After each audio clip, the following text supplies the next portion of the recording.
No? Ma la faccio io allora. Nana viene da una famiglia di artisti, quindi volevo chiederle cosa ha significato per lei crescere in una famiglia di artisti.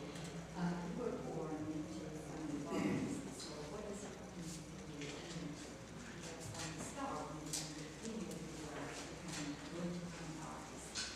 You know, it was, my mother was born into a family of vaudeville. Her mother taught, whose name was Calliope Charisse, taught her 11 children to dance, and they performed all over in vaudeville, all over the world. Like Isadora Duncan, they would have tea with Isadora Duncan, because she had her rainbow tribe. My grandmother had her 11 children. And from the time my mother was 2 years old, she was on stage, and she was a trained dancer. They were all trained tough, tough, tough. They all, when they got to America, the act broke up, and a lot of them became teachers. My uncle, Nico, taught this gangly young girl in Hollywood to dance, and fell in love with her. I think they married when she was like 16 or something. And she became Sid Charisse. And he gave her those beautiful arms that the training in the family was very, very strong. A lot of them became dance teachers. So I grew up. My father was a choreographer on Broadway, worked with Bob Fosse and Jerry Robbins, who was a huge legend at the time. And my mother was a ballet teacher who worked with all the top names in Broadway, and people on Broadway then were people like Tony Perkins and all these very interesting people, and she taught them all, and she coached them all how to move on stage. So it was boring for me. I would be 7 years old sitting on the floor of some dance studio watching my mother teach, and I would see the best dancers dance by me and get corrected by my mother, and I learned to save myself from the boredom. I would start to go, okay, what makes her so good? What is it? So I watched and I started to be critical, and I taught myself, because my mother never pushed me to dance, but suddenly at one point I stood up and just started dancing. It's like, I just kind of arrived and I started doing it myself. And that's how I supported myself for many years. I was in a very tough school that I didn't fit in. All these rich girls in Manhattan, and then me in a theater family. It wasn't a good mix. I didn't do so well, but then when I was 14, I was given the lead in a play. And suddenly, I found out who I was. I found out what I was doing here. And from then on, I got straight A's. I started doing all these charity shows. I was admitted into Princeton University, and I suddenly went, here I am.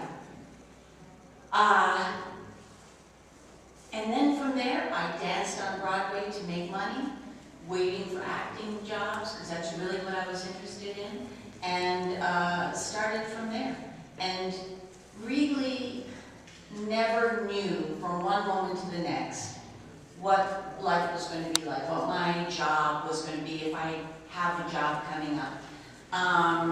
But somehow there was always a place for my foot to step. There was ground underneath my foot when I went forward. And it's been that kind of a career.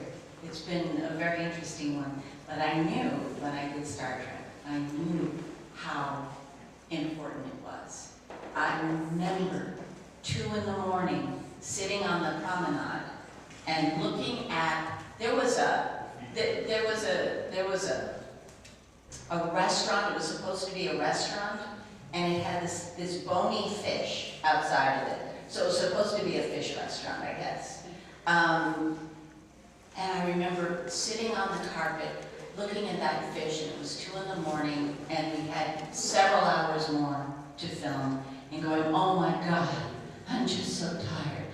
I just want to go to sleep. Going, we're about to film something that will be around a long time. Wake up. And I would. And I would be there completely and fully.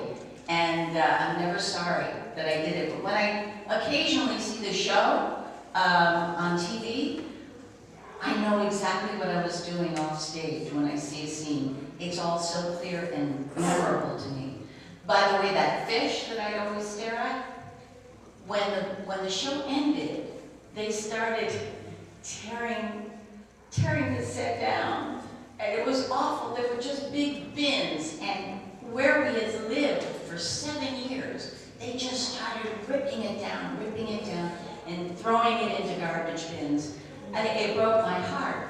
I asked 2 of the prop men, who, the prop men handle all the, So I said, you know that fish? Before they get to it, I really want it as a souvenir.